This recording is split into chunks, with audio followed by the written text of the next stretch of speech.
Hello everyone, today we are going to learn basic Microsoft Excel tutorial how to make a bar graph.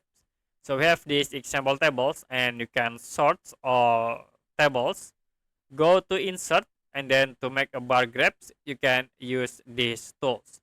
Bar chart, click and will be show the options. As example I will use this example.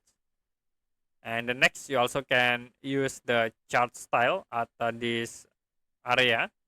You can click to change. And to edit, you can right click, go to format chart area. In here, you can set for the backgrounds, like I will use gradient fields. For the color, you can click at these points, like I will choose this color. And the next, for the style effect, you also can change in here for the shadow, soft edge, or 3D format. And the next for the size and properties.